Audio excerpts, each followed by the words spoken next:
And loud settings, the louder you speak, if you're singing, if you're playing darts, standing next to someone in a crowded bar and you're yelling back and forth, it seems like these things shouldn't be as risky or elevated. What we've seen is that they do that. And then, of course, alcohol lowers inhibitions, social distancing, night wears on. I want to be clear. It's certainly not our intention to demonize any industry or any activity.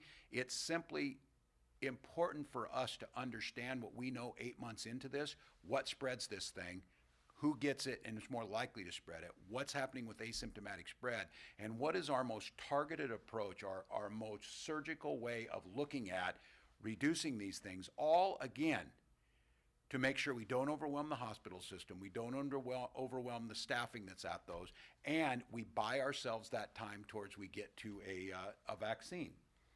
So here's what we're going to do today. We came to you early on and pledged to put out the data. We have probably one of the most transparent dashboards in the nation around where information is. We've turned our dials. We're going to have to turn them back a little bit today, and that's what we're going to do. By being able to use that more targeted approach, it lets us keep those activities open, both from an economic standpoint, a well-being standpoint, the things we like to do standpoint, but targets very specifically ways that we think we can slow this spread.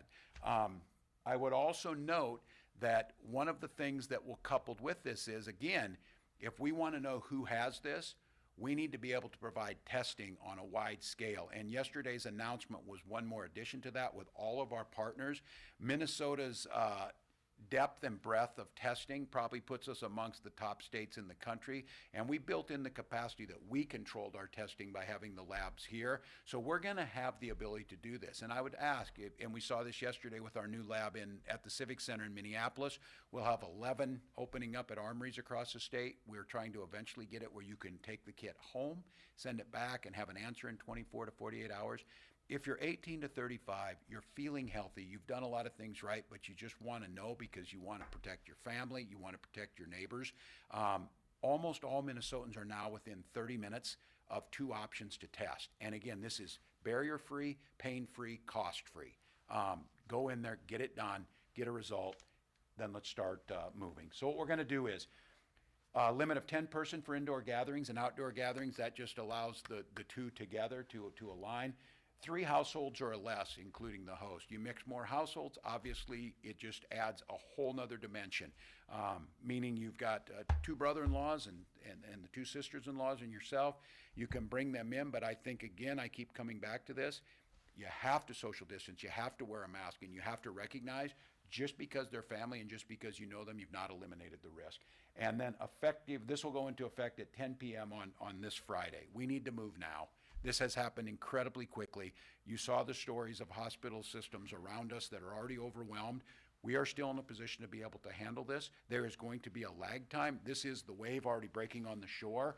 What we're able to do is to shore up a little bit to push back after this one breaks for the next one that will come. Receptions and similar events. We're going to do a phased-in approach. Again, just to be clear, weddings and funerals, these are hugely important human activities, and it is incredibly painful not to do them. But what we're seeing is not the actual ceremonies involved in this, but the social gatherings afterwards. And this is a phased approach because, just to be candid with you, some of you have planned your wedding for 6 months or longer. You've planned it since we made some of those changes.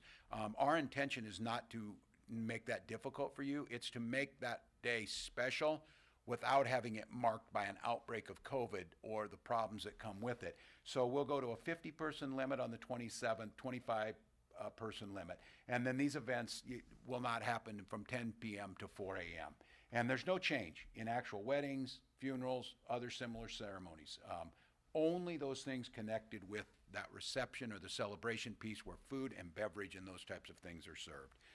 And again, we're not just randomly targeting these things. The data shows that a bunch of our outbreaks are coming from these types of activities. Again, no ill intent by the people involved, but this is how COVID-19 works.